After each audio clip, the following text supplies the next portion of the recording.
Kecuali judul ya, kecuali judul tidak pakai tanda titik. Pertama, kapan kita gunakan? Di akhir kalimat. Saya lahir di Cirebon, di mana misalnya di Bandung, Jakarta. Nah, kalimat-kalimat pernyataan seperti itu tentu diakhiri dengan tanda titik. Itu fungsi salah satu fungsi tanda titik itu mengakhiri kalimat pernyataan. Kemudian kalau kita akan merinci, nah nanti di KTTA tentu Anda akan menulis ragangan atau outline atau kerangka karangan namanya. Jadi ada judul, subjudul, anak subjudul, nah semua itu. Nah itu kita memerlukan ini di dalam bagan atau daftar tersebut kita menggunakan tanda titik, 1 titik, A titik misalnya. Tapi kalau untuk yang anak-anaknya itu tidak menggunakan titik lagi, langsung diikuti oleh judul. Jadi yang digunakan hanya pada kata pertama, pada huruf pertama saja. Jadi di belakang angka atau huruf dalam suatu bagan, ikhtisar atau daftar. Nah, contohnya ini, misalnya di dagangan kerangka karangan misalnya. Dan apalagi tanda titik itu digunakan, nah ini dalam daftar pustaka nanti ada banyak daftar pustaka ketika menulis KTTA atau tugas-tugas apapun yang memerlukan daftar pustaka, tentu kita memerlukan banyak tanda titik di sini, di akhir nama orang, di akhir penulis, kemudian di akhir tahun, di akhir angka tahun, di akhir judul, judul buku kah atau judul makalah, kemudian di akhir ini terbit, di akhir penerbit. Nah ini juga ada konvensi ininya, konvensi internasional untuk ini. Ada 3 konvensi nanti. Ada APA, ada Chicago. Nanti dilihat MLA. Kita lihat nanti di materi KTTA. Itu untuk pemakaian tanda titik di dalam daftar pusaka ini, di mana saja yang menggunakan titik, nanti diseragamkan penggunaannya. Kemudian tanda titik tidak dipakai untuk judul apapun, itu judul KTTA Anda juga tidak menggunakan titik. Judul itu sesingkat mungkin, padat, singkat, padat, mudah dipahami gitu, dan mencerminkan isi gitu. Nah, judul tidak menggunakan titik ya, bahkan judul paling hanya menggunakan frasa, tidak menggunakan klausa. Kemudian apalagi tanda titik tidak dipakai untuk memisahkan bilangan ribuan atau kelipatan yang tidak menentukan jumlah. Nah, kalau kita balik, tanda titik itu digunakan untuk memisahkan bilangan ribuan. Contohnya, contoh saya memiliki uang misalnya 10.500 misalnya. Kemudian apalagi, nah yang semua yang menunjukkan ribuan itu ada kelipatan ribuan itu menggunakan dibatasi dengan tanda titik. Nah kalau tidak seperti angka tahun, apalagi ribuan misalnya jumlah penduduk ya, itu juga menunjukkan kelipatan ribuan. Nah kalau kita lihat nomor telepon kita atau nomor NPWP, nomor rekening misalnya, itu hanya perlambang saja, tidak dibatasi dengan angka titik-titik. Tidak ada kelipatan ribuannya, tidak bermakna gitu, hanya sebagai angka biasa, jadi tidak menggunakan titik. Jadi asal dia berjumlah ribuan dan kelipatan, menunjukkan jumlah, nah itu menggunakan titik. Tanda titik tidak dipakai di belakang alamat. Nah ini ya, nanti kalau Anda menulis alamat ketika kita belajar surat, itu di belakang alamat itu tidak diberi tanda titik, jadi lepas saja. Dan itu yang penggunaan titik. Ada pertanyaan untuk titik? Selain yang sudah kita bahas minggu lalu, titik itu untuk tanda singkatan ya, singkatan nama, singkatan gelar. Nah, termasuk yang tadi kita bahas. Akhir kalimat, kemudian untuk bilangan, untuk waktu, itu menggunakan titik. Ada pertanyaan atau tidak? Ada pertanyaan berkaitan dengan titik?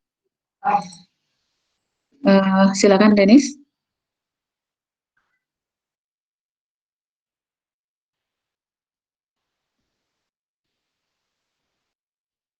Mm-mm.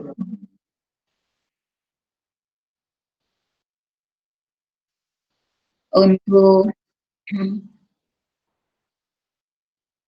baik, ini untuk penulisan saya ganti ini ya. Nah, kalau di kelas saya bisa nulis di papan tulis. Kalau di sini anggaplah ini papan tulis kita ya. Tadi pertanyaan Denis berkaitan dengan 021. Nih, tanda hubung begini ya. Misalnya 7556, 781 gitu. Ini 743. Nah, dalam penulisan um, kesepakatannya. Nah, ini kerjaan memang banyaknya kesepakatan.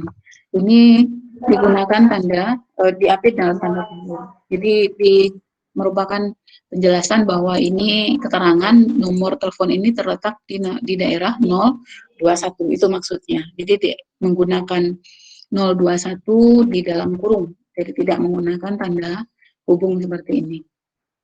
Jadi itu kesepakatan karena ini merupakan penjelasan. Mana dia? Nah, ini merupakan penjelasan keterangan bahwa nomor 556783 itu berada di wilayah 021.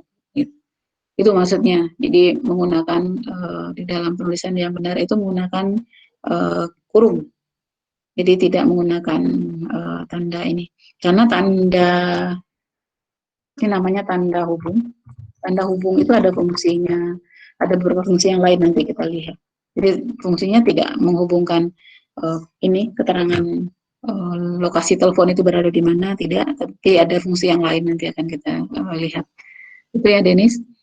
Jadi lebih pada ini keterangan ini, keterangan lokasi saja. Baik,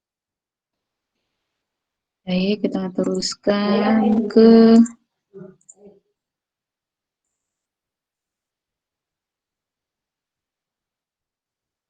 ini ya, kita teruskan ke itu untuk titik. Sekarang kita masuk ke tanda koma. Nah, tanda koma ini uh, perannya besar itu di dalam bahkan banyak sekali orang bisa salah persepsi itu karena gara-gara tanda koma gitu. Banyak banyak kasus itu. Misalnya kalau Anda lihat di dalam tayangan yang saya kirim ke belakang yang kedua itu kita melihat pentingnya tanda baca. Misalnya begini, ini untuk tanda koma khususnya. Ada kalimat Bu Ani teman kami sakit. Nah, kalau saya lisankan tentu tidak jelas seperti tadi, tidak tahu siapa yang sakit, kami, Ani, ibu atau siapa gitu. Tapi dalam bahasa lisan yang benar tentu ada penekanan-penekanan untuk menjelaskan sesuatu. Saya begini, Bu Ani, teman kami sakit. Nah, kita tahu itu siapa yang sakit. Ani yang sakit. Bu Ani, teman kami sakit. Nah, yang sakit itu Bu Ani. Nah, itu kalau kita lisankan. Tapi dalam bahasa tulis tentu tidak bisa seperti itu. Kita harus mewakilkan tekanan-tekanan itu pada tanda, entah itu tanda titik, entah itu tanda koma. Gitu. Nah, itu fungsinya tanda dalam tulisan itu, dalam bahasa tulis. Jadi itu tidak bisa kita abaikan karena akan mengubah makna dari apa yang kita sampaikan. Kalau tidak ada tanda sama sekali, bahwa ini teman kami sakit titiknya itu bisa banyak makna. Mungkin si A mengatakan ini maknanya, yang sakit si ini, si B ini. Gitu. Nah, oleh sebab itu agar apa yang dimaksud oleh penulis itu sampai ke pembaca satu maknanya, tidak bersayap-sayap, itu artinya bersayap-sayap kalimatnya, berbanyak maksud seperti Kalau orang berkampanye misalnya itu banyak banyak makna yang bisa ditangkap itu menurut si A begini, si B begini. Nah, itu bukan kalimat yang baik tentunya, apalagi dalam bahasa tulisan ilmiah. Nah, itu peran tanda amat besar di situ. Nah, sekarang itu kaitannya dengan tanda koma. Kita lihat ke ini. Tanda koma itu yang untuk membatasi, salah satu fungsinya itu untuk membatasi siapa yang kita maksud gitu, atau hanya sebagai penjelas gitu. Kita lihat dulu masing-masing penjelasannya berikut ini.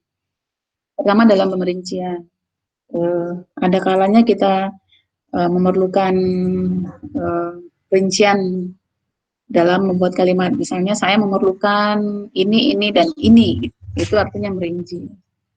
Mata mahasiswa semester 5, ada berapa mata kuliah sekarang? Ada berapa semester ini? 7, Bu. 7. Ada 7 mata kuliah. Ada 7 mata kuliah. Nah, itu misalnya dia diminta merinci. Semester ini kami mendapat atau mengikuti perkuliahan ini, dan ini. Nah, berarti itu kan dirinci. Di setiap perincian itu dibatasi oleh koma.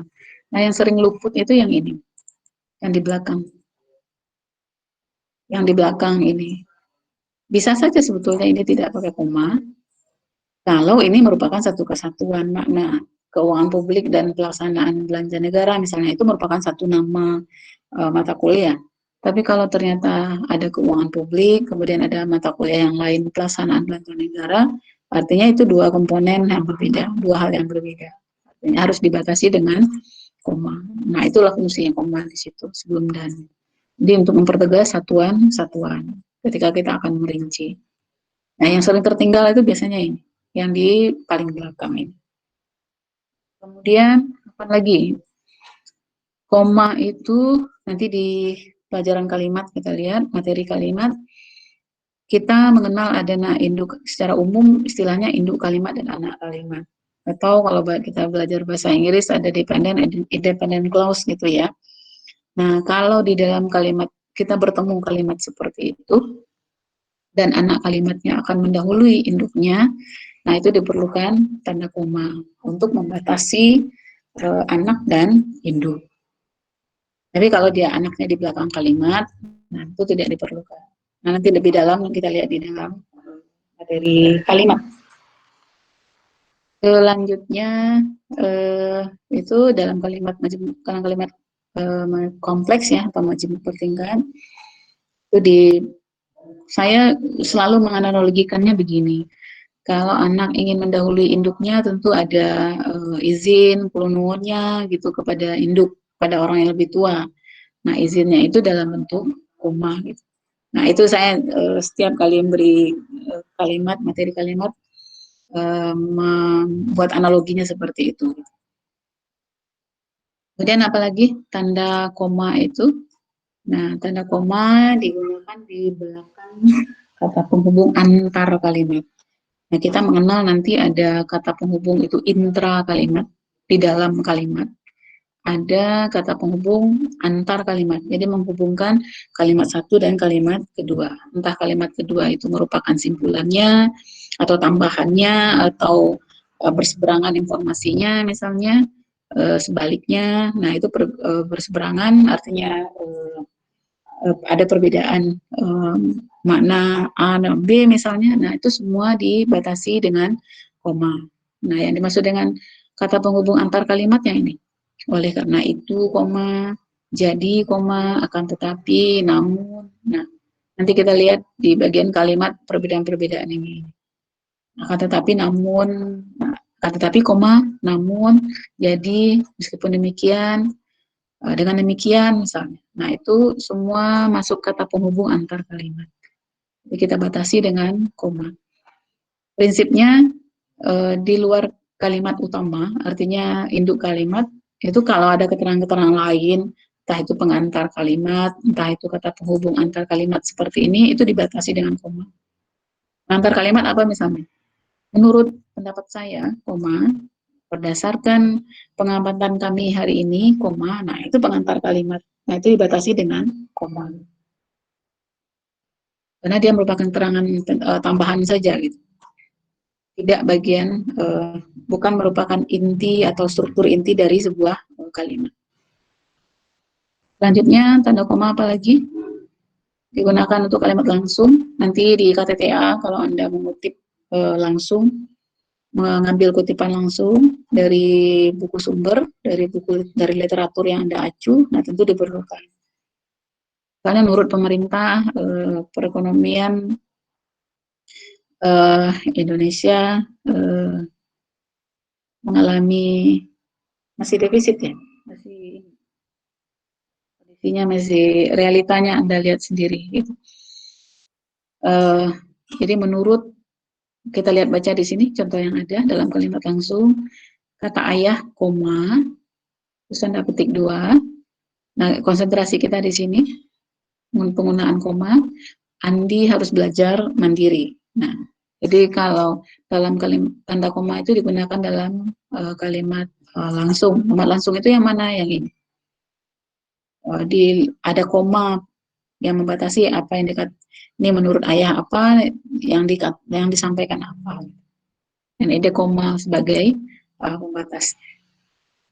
Kemudian dalam pemerincian alamat. Nah, kalau tadi alamat ke bawah ya, semua ke bawah itu tidak diperlukan koma. Nah, kapan diperlukan koma? Ketika merinci dalam kalimat, ketika kita menuliskannya ke samping. Kita tahu bahwa alamat itu ada jalan Daksinapati misalnya nomor 4, koma berada di kelurahan mana, koma kecamatan apa, koma kabupaten, koma provinsi.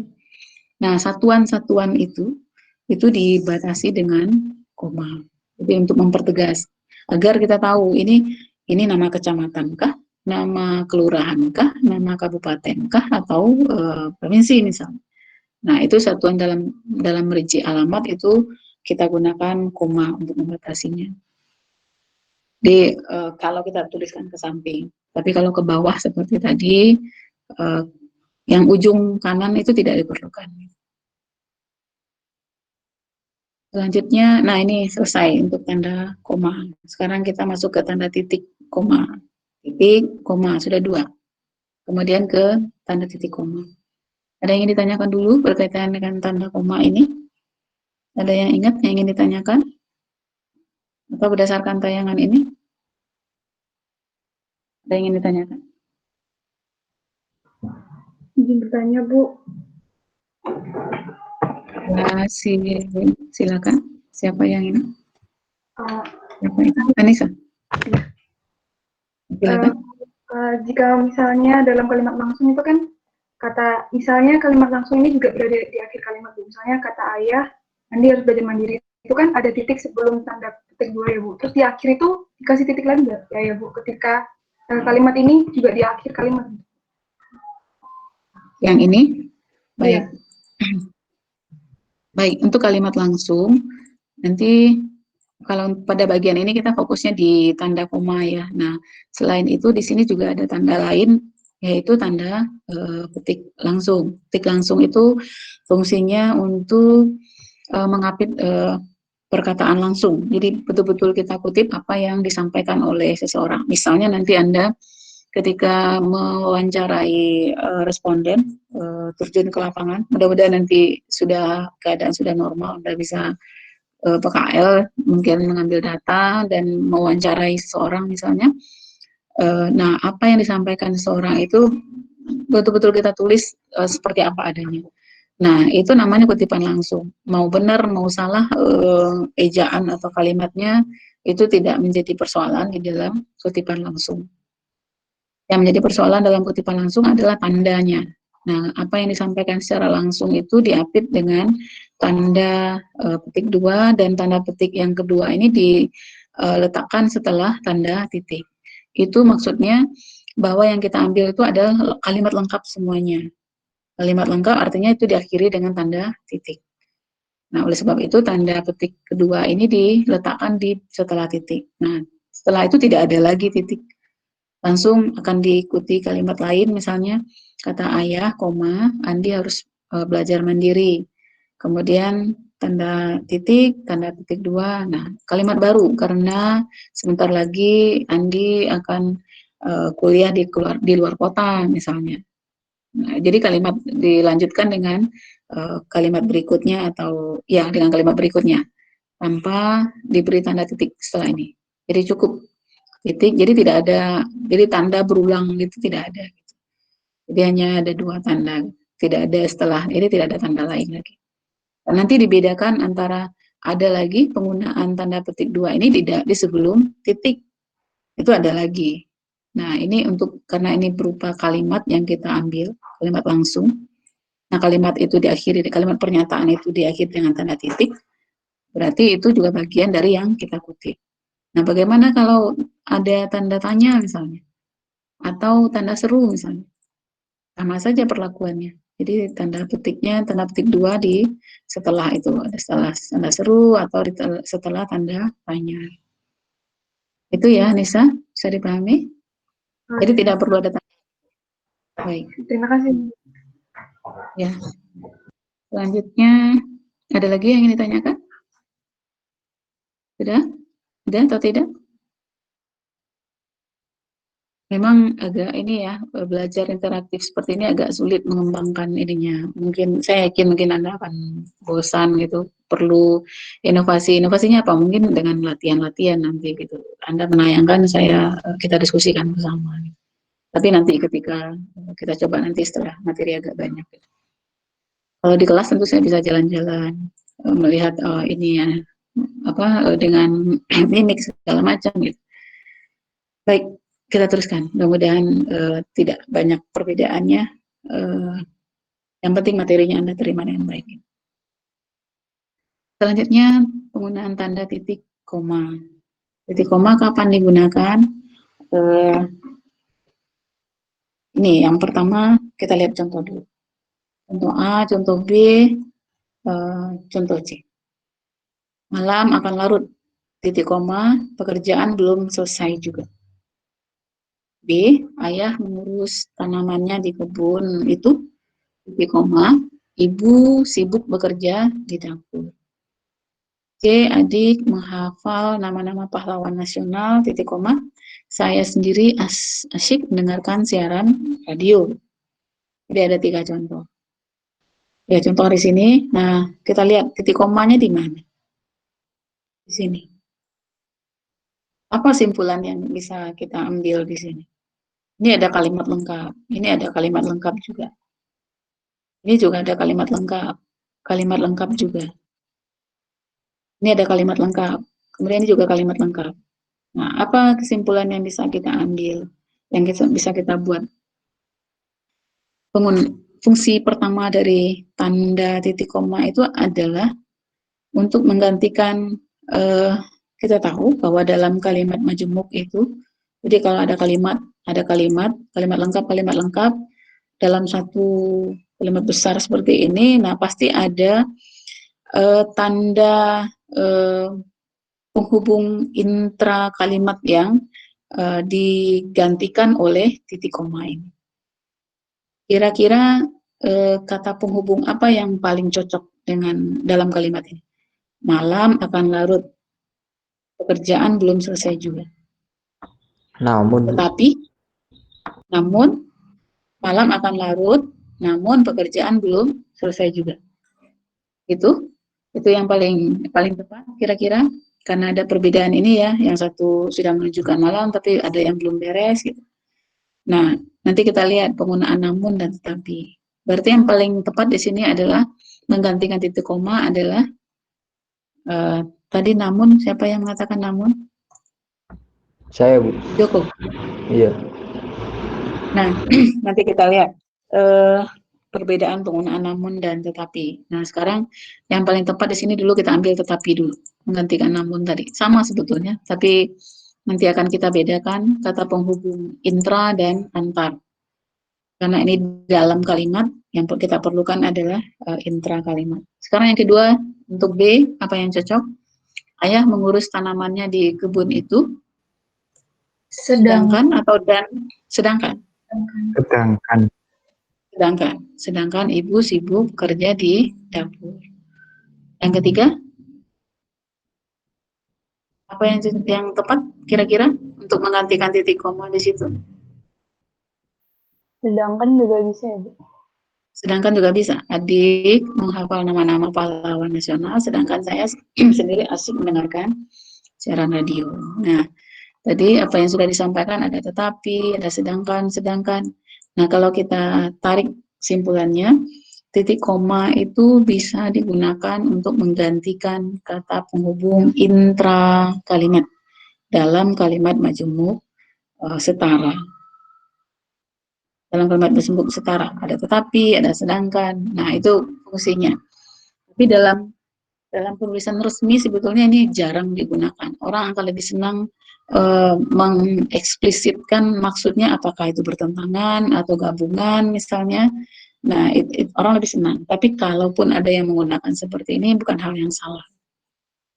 Jadi kalau kita menggunakan tetapi, berarti koma tetapi pekerjaan belum selesai juga. Saya mengurus tanamannya di kebun, koma, sedangkan ibu sibuk bekerja di dapur. Adik menghafal nama-nama pahlawan nasional, koma, sedangkan saya sendiri asik mendengarkan siaran radio. Nah, jadi simpulannya tanda titik koma itu digunakan untuk menggantikan kata penghubung intra kalimat dalam kalimat majemuk setara. Itu fungsi yang pertama untuk titik koma. Tapi kalau Anda tidak mau menggunakan ini juga bukan persoalan, tidak masalah.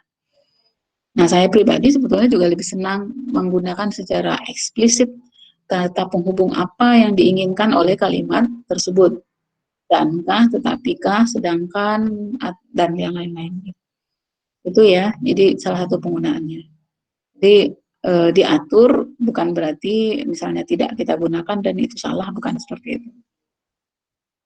Selanjutnya, ini peserta perlu memperhatikan kapan lagi nih titik kita masih bicara titik koma. Peserta perlu memperhatikan hal penting berikut tanda titik dua. Jadi kita konsentrasi di sini dulu. Di titik koma.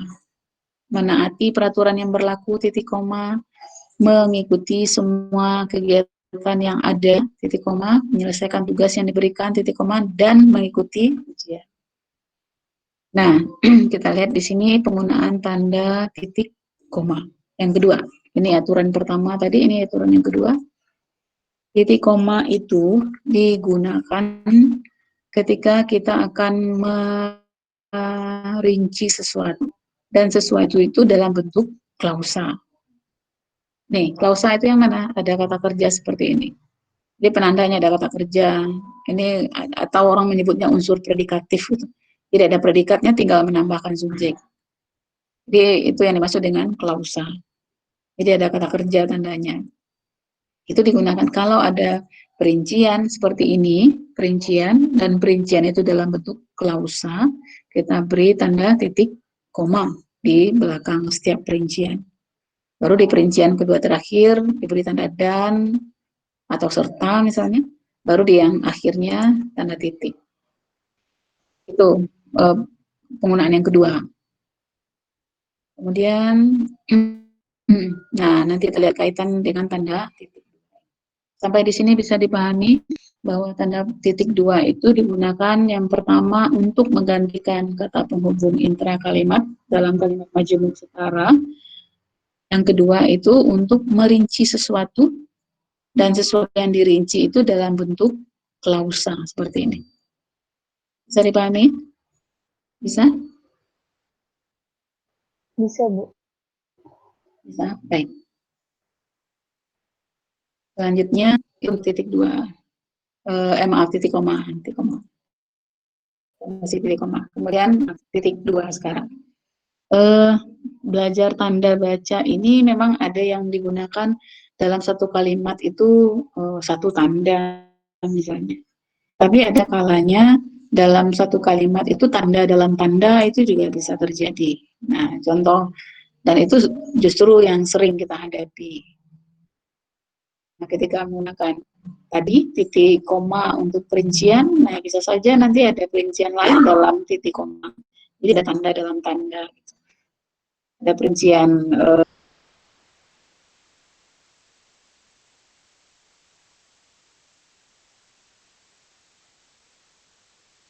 Misalnya perabotan rumah tangga misalnya, nah itu kita perinci lagi, nah itu artinya kita memerlukan tanda dalam tanda. Baik, sekarang kita lihat dulu tanda titik dua sekarang. Nah, artinya dalam satu kalimat ini ada banyak tanda, nih tanda satu, tanda kedua gitu. Nah, kita harus lihat fungsinya dan tahu menggunakannya dengan baik. Kedua, pemakaian tanda titik dua. Kita lihat saja di contohnya ini, karena tidak diberikan dalam tayangan ini tidak diberikan fungsinya. Yang ada di tayangan yang satu lagi, Anda bisa baca di sana. Pemakaian tanda titik dua, kita lihat contoh di sini ya. Syarat-syarat untuk dapat melamar menjadi pegawai negeri sipil antara lain adalah sebagai berikut. Titik dua. Ini ada tanda titik dua di sini. Nih ada tanda titik dua. Satu, syaratnya apa? Berwarga negara Indonesia. Titik koma. Berusia antara 18 tahun dan 40 tahun. Titik koma. Titik koma lagi. Tidak pernah dihukum. Titik koma, berkelakuan baik, titik koma, dan berbadan sehat. Nah, sekarang kita lihat fungsinya. Tanda titik dua itu digunakan pada akhir kalimat yang sebetulnya bisa diganti dengan titik sebetulnya. Nah, tapi karena ada yang ingin kita perinci dan perinciannya itu dalam bentuk klausa, dalam bentuk kata atau frasa, sehingga perincian itu kita beri tanda titik dua. Itu fungsi pertama. Ini dalam pernyataan yang sebetulnya sudah bisa diakhiri. Kita akhiri dengan tanda titik pun ini tidak masalah. Tetapi kita perlu tanda titik dua di sini karena kita akan merinci sesuatu. Entah itu perinciannya dalam bentuk kata, frasa atau klausa. Itu ya nanti kita lihat perbedaannya di bawah. Jadi itu fungsi tanda titik dua. Kalau kita tidak ingin menggunakan tanda titik dua, tentu kita akan menggunakan tanda titik di sini. Nah, apa yang harus kita lakukan dengan perincian ini? Tentu perincian ini harus kita jadikan kalimat. Jadi ini kalimat lepas, kemudian perinciannya juga dalam bentuk kalimat-kalimat. Nah, ini ada 3 hal yang perlu kita perhatikan. Pertama, kita akan merinci sesuatu itu apakah dalam bentuk kata, frasa, atau klausa. Nah, itu yang perlu kita perhatikan dalam penggunaan tanda titik dua. Nah, coba kita lihat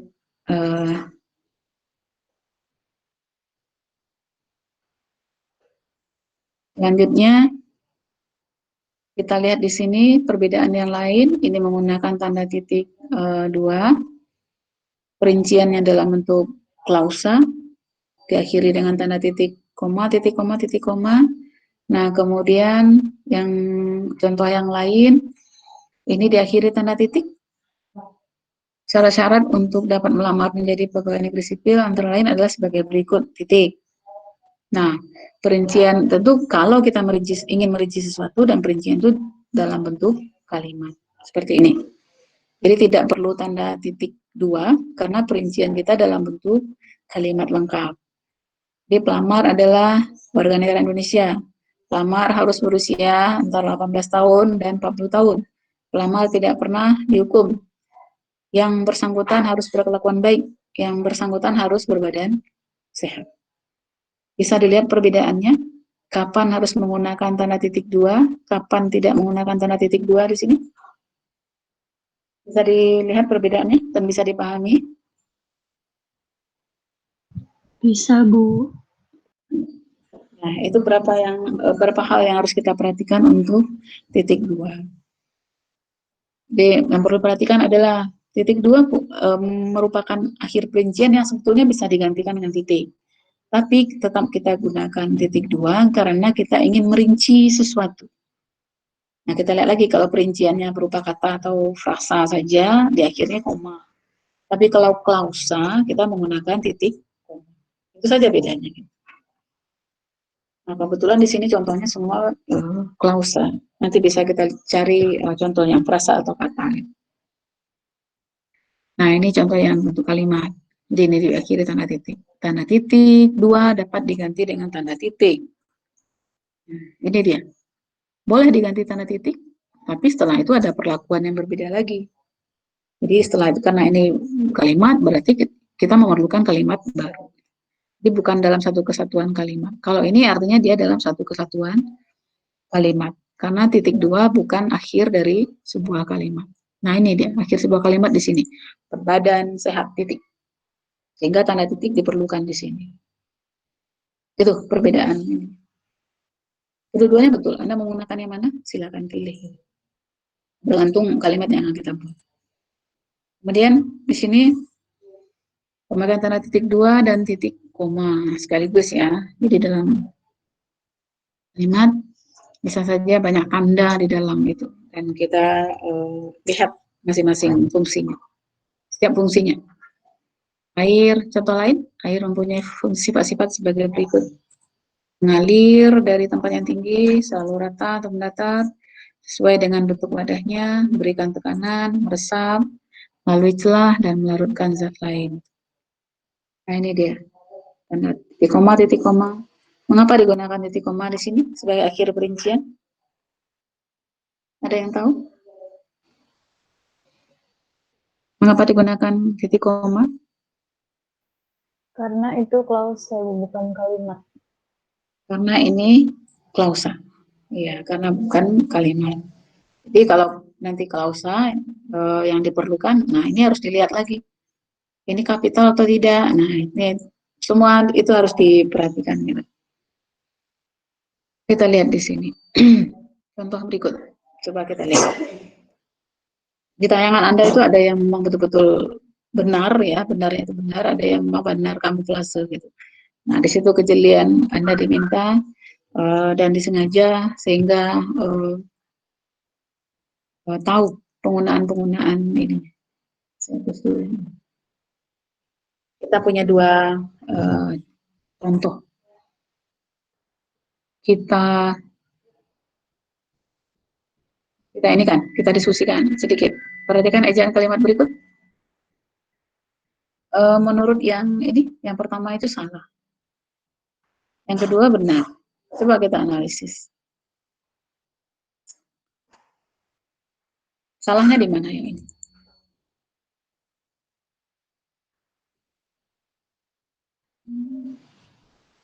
Salahnya di mana?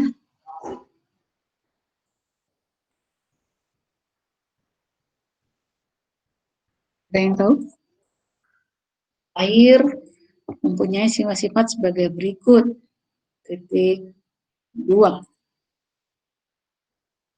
Berarti dia perincian. Tapi ininya salah. Mengapa salah di sini?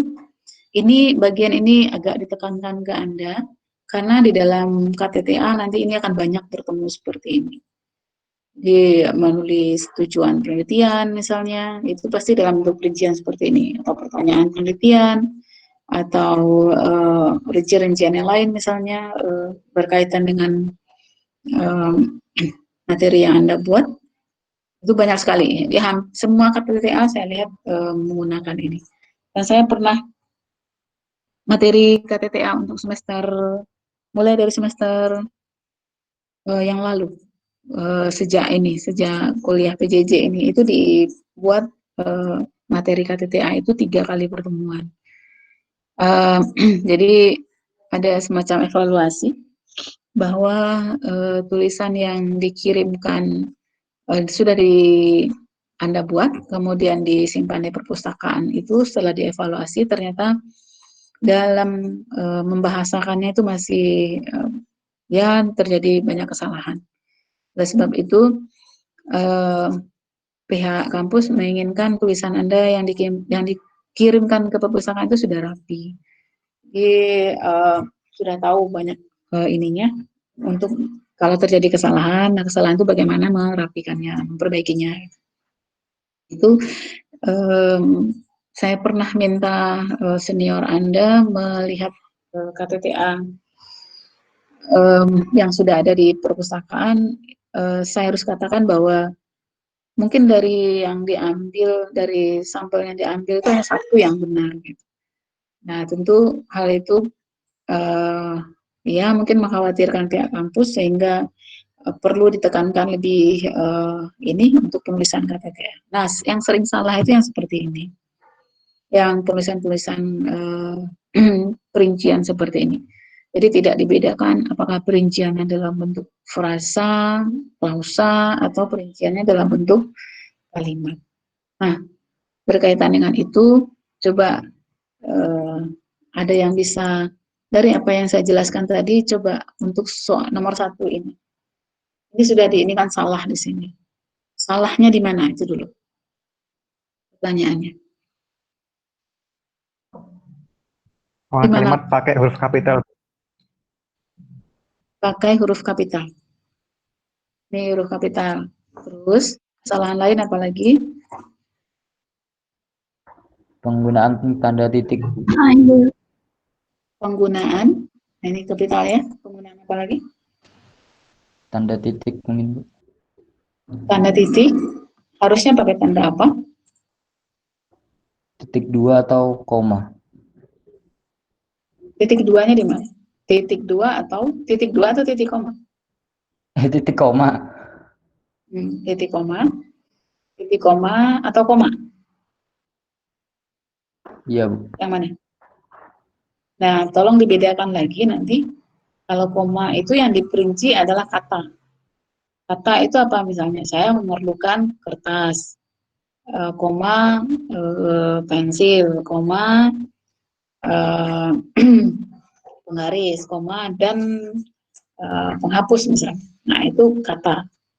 Nah, yang frasa yang mana? Saya memerlukan kertas A4. Nah, itu frasa. Jadi gabungan kata. Kertas A4, koma, pulpen merah. Itu frasa. Koma, dan penggaris 30 cm misalnya. Panjangnya 30 cm. Nah, itu frasa. Jadi bedakan antara kata, frasa, dan klausa. Nah, klausa tentu dalam bentuk ini. Kata kerja seperti ini. Itu cara paling mudah mengenalinya itu. Ada kata kerja atau unsur predikatif kata orang. Ada ini namanya klausa. Nah, kalau perincian di dalam bentuk klausa tentu yang diperlukan di sini adalah titik koma, bukan koma. Ini titik koma di sini. Tidak jelas ya. Saya perlu ini sebetulnya. Perlu alat pulpen itu nanti sudah membelinya melalui daring online tapi salah ini. Nah, ini titik koma di sini.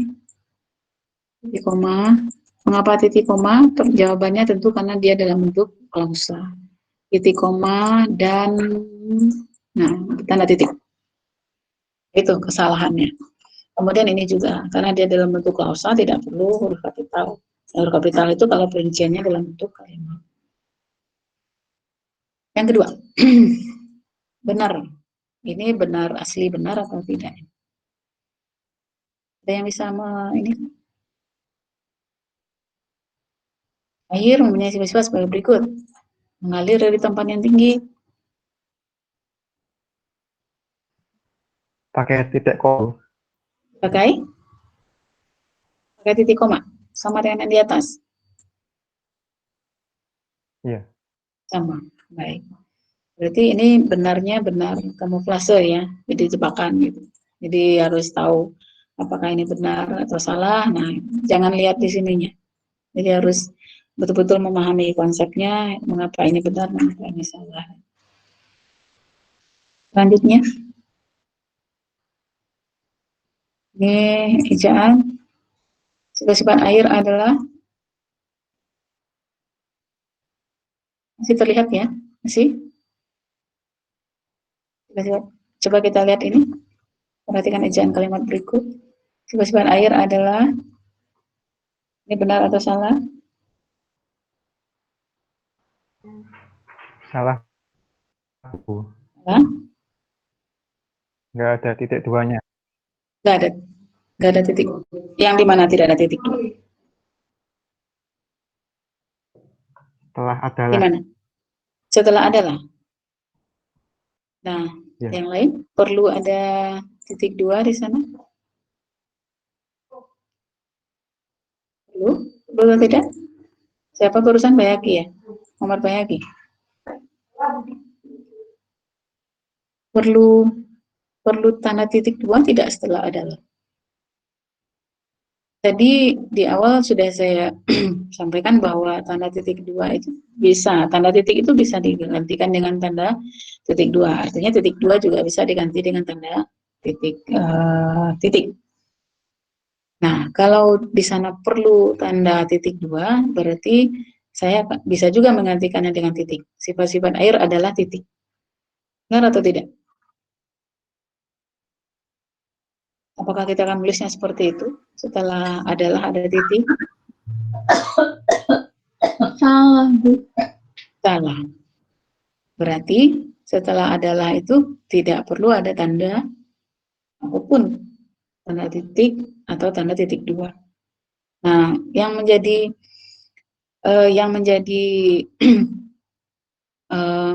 kuncinya mengapa perlu tanda titik dua atau tidak di situ adalah kalimat pengantarnya itu apakah kalimatnya sudah lengkap atau belum.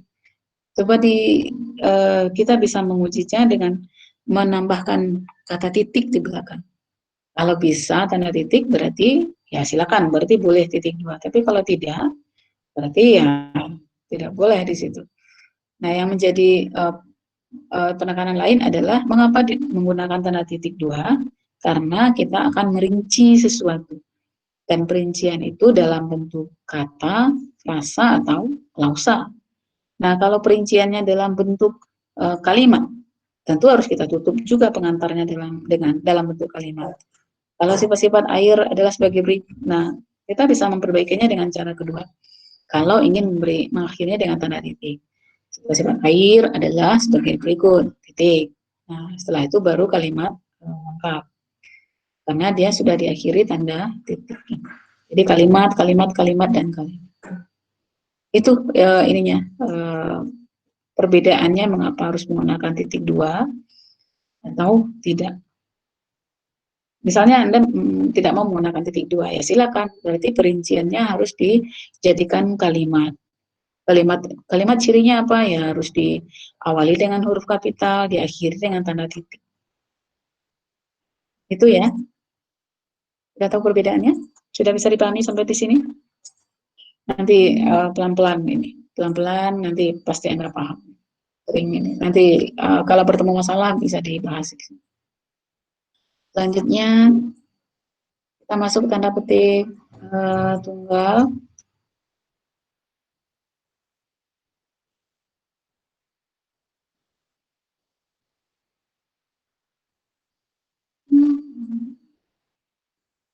Selanjutnya, ada pertanyaan dulu tidak? Ada yang ingin didiskusikan di sini? Titik dua, titik koma, koma. Ada atau tidak? Tidak ada. Kalau tidak ada, kita lanjutkan ke tanda petik tunggal. Nah, tanda petik tunggal itu kapan digunakan? Ini satu saja, bro. Ini biasanya ini untuk mengapit makna dari bahasa asing atau dari bahasa daerah. Misalnya istilah deadline dipadankan dengan tenggat. Homepage atau laman PKN STAN dapat dilihat melalui browser atau tambahan apa saja. Ini memang istilah teknologi informasi banyak dipadankan. Anda sudah akrab dengan ini, kata tenggat, deadline? Sudah akrab atau belum? Sudah. Belum, Bu. Sudah. Kata laman? Sudah, Bu. Sudah. Situs? Situs? Kata situs? Sudah juga. Browser dengan peramban? Sudah akrab? Belum. Nah, browser itu dipadankan dengan peramban. Atau server. Server itu diinikan dengan peladen. Sudah pernah dengar? Peladen. untuk ini server, kata server belum. Belum. Mungkin yang sudah sering itu mungkin download sama upload ya, unggah dan unduh. Unggah unduh itu coba tanya teman-teman yang berbahasa Jawa, itu berasal dari bahasa Jawa. Karena konsepnya sama, penerjemahan itu konsep yang diambil, bukan kata. Itu ya, pemakaian tanda petik tunggal itu digunakan untuk mengapit terjemahan dari bahasa asing atau daerah. Selanjutnya tanda petik 2, di satu saja. Mungkin nanti ada perkembangan lain lagi untuk petik tunggal ini sehingga ejaan harus direvisi lagi. Nah, itu bisa saja kita tunggu perkembangan bahasa. Jadi sifatnya ejaan ini menunggu, tidak menciptakan tapi menunggu apa yang berkembang di masyarakat. Kemudian dirumuskan, dirapikan penggunaannya. Kemudian tanda petik 2. Tanda petik 2 itu mungkin kalau Anda yang paling banyak nanti ketika mengutip langsung apa yang disampaikan oleh responden atau apa yang Anda kutip dari buku rujukan, buku sumber misalnya. Mungkin itu yang paling ini paling dekat nanti. Atau ketika membuat daftar pustaka ada makalah yang dikutip. Nah, makalah berarti harus diapit tanda petik 2. Nah, kalau kita lihat di sini, tanda petik 2 itu judul lagu, ada judul film, mungkin judul puisi misalnya. Nah, itu mungkin jarang ya akan Anda gunakan. Tapi kalau kami orang-orang bahasa tentu kemungkinan lebih banyak menggunakannya. Kemudian apalagi itu untuk judul lagu, judul film, kemudian yang lain itu berkaitan dengan tanda, ada makna lain di dalam apa yang diapit dalam tanda tersebut. Nah, kalau kita bicara secara lisan itu biasanya beri tanda ini. Tanda petik 2 itu ya, dia terkenal dengan si hitam misalnya, diberi tanda petik. Itu artinya ada makna lain dari kata yang diapit oleh tanda petik 2. Pernah melihat orang ini bicara menggunakan petik 2 begini? Itu artinya ada maksud lain gitu. Seperti contoh C, mereka dilarang berikan amplop dalam tanda petik kepada panitia kegiatan itu. Tentu kalau kita hilangkan tanda petik 2-nya itu maknanya jadi berbeda. Misalnya yang D, nanti contoh D, mereka dilarang beri amplopnya tanpa tanda petik 2 kepada panitia kegiatan itu. Itu amplop di situ, itu kedua-duanya punya makna yang berbeda. Kalau seperti contoh C artinya amplop di bawah meja, gitu. Jadi ada semacam sogokan. Gitu. Nah, kalau amplop, nah mungkin berkas-berkas yang isinya data pribadi kita misalnya, itu amplop gitu, atau yang disimpan dalam amplop misalnya. Jadi ada perbedaan makna. Jadi kata tanda petik 2 itu membuat suatu kata itu maknanya bisa jadi berbeda ketika diapit oleh tanda itu. Jadi ada makna lain. Tanda petik 2 tadi ini karena sudah bersinggungan dengan koma, tanda petik 2 itu digunakan untuk mengapit pernyataan langsung atau kutipan langsung dari ini si undang-undang berbunyi pasal 36 Undang-Undang 45 berbunyi. Nah, di kutipan langsung artinya mungkin Anda nanti banyak mengambil PMK sekian, PMK sekian, PMK 36 misalnya, PMK tentang penghasilan atau apapun itu, tentu Anda harus akrab dengan PMK, entah itu berkaitan dengan pajak penghasilan atau apapun. Jadi, kalau akan mengambil apa bunyi pasal yang tertera dalam PMK tersebut, nah cara penulisnya seperti ini. Pasal 36 PMK apa misalnya, nah berbunyi, itu kutipan dari undang-undang. Kemudian bacalah bola lampu dalam buku. Nah, ini penggunaan dari tanda petik dua yang lain adalah tentu di dalam buku itu banyak bab. Nah, judul bab itu diapit dengan petik dua. Tapi kalau judul bukunya sendiri, buku terbitan, itu dicetak miring. Nah, perbedaannya itu. Nah, sehingga di dalam tulisan, kalau ada yang diapit dengan petik dua, misalnya dalam daftar pustaka, ada yang dimiringkan, ada yang diapit dengan petik dua, itu semua orang akan paham bahwa yang dikutip ini buku, yang dikutip ini makalah. Misalnya. Nah, itu pentingnya kita menyeragamkan tanda. Coba Anda bayangkan kalau tanda baca ini tidak diatur, tidak diseragamkan, Anda menulis semau-maunya, kita ada 30 di sini, tentu ada 30 model juga yang akan keluar gitu. Saya maunya tandanya ini, saya maunya ini gitu. Nah, orang pembaca tentu akan bingung ini yang dimaksud buku, makalah, ini bab atau apapun itu. Jadi itu fungsinya tanda baca. Jadi itu membantu kita sebagai membantu pembaca untuk menyeragamkan pengetahuan tentang apa yang dibaca. Selain berkaitan dengan makna tentu. Nanti kita lihat bagaimana tanda baca itu berpengaruh pada makna.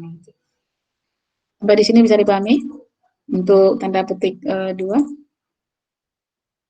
Jadi berkaitan dengan judul film, judul lagu, judul bab, atau akan ada ungkapan lain di balik kata itu misalnya. Kemudian ini judul, ini bisa judul makalah dimuat di majalah sini atau tulisan feature misalnya atau opini misalnya. Nah, kemudian judul sajak dengan cara ini juga ada makna lain, makna coba dan ralat saja.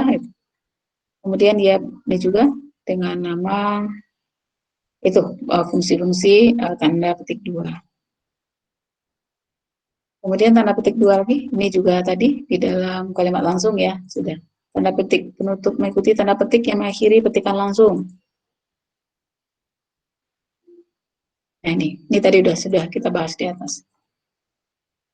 Terus apalagi tanda baca penutup kalimat atau bagian kalimat ditempatkan di belakang tanda petik yang mengapit kata atau ungkapan yang dipakai dengan arti khusus pada ujung kalimat atau bagian kalimat.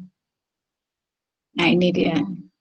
Ini karena ini bukan kutipan langsung seperti ini, nah sehingga tanda petiknya di dalam. Nah itu perbedaannya, mengapa ada yang di setelah titik, ada yang sebelum titik. Nah itu fungsinya. Bang Komar sering disebut pahlawan, ia sendiri tahu sebabnya. Nah ini juga, ini kira-kira titik koma ini bisa diganti dengan apa?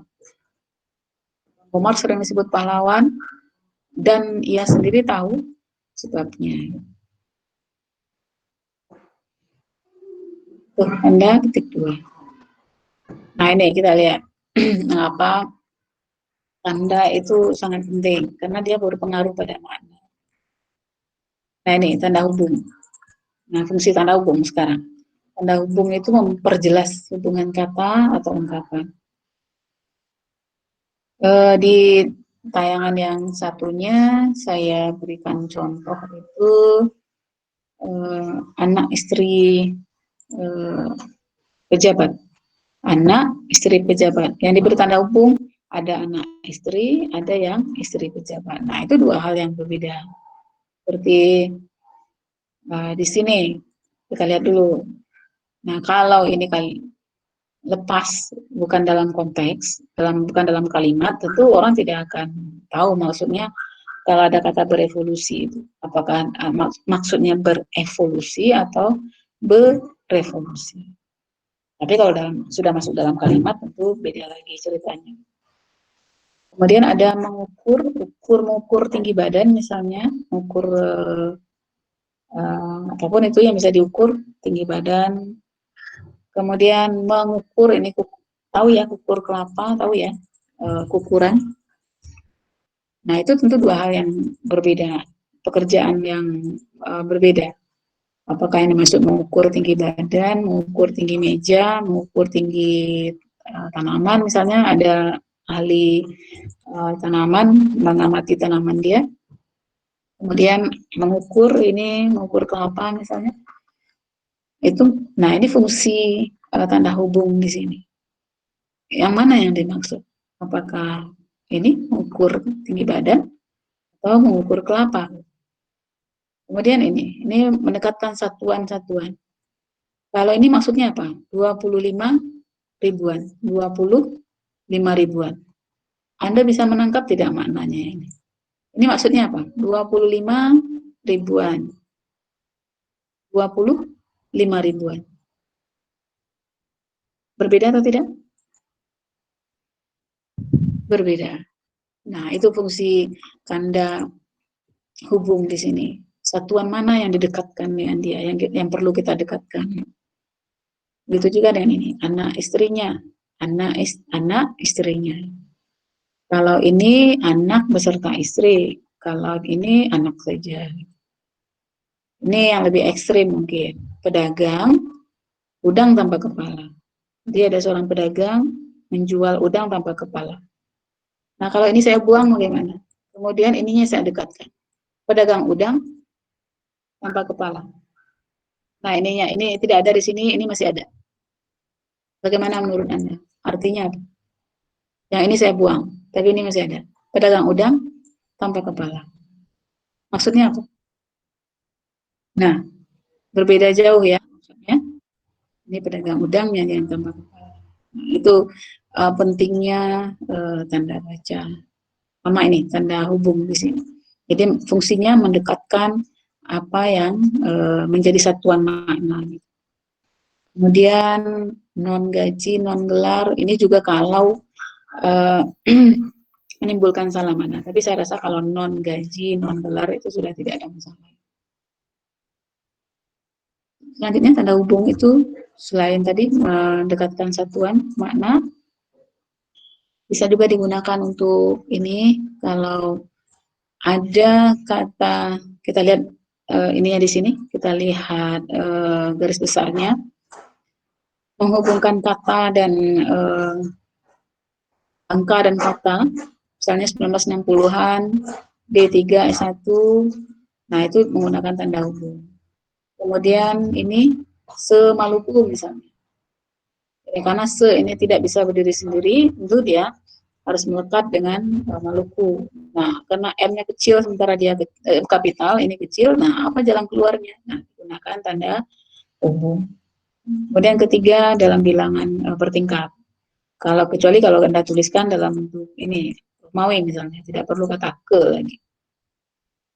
Kemudian apa simnya misalnya, rahmatnya, atau ada istilah asing yang ya dalam ini biasa dalam bahasa lisan, misalnya mentakel misalnya atau berpariban. Nah, ini ada istilah daerah, kemudian diberi kata imbuhan bahasa Indonesia, awalan atau akhiran misalnya.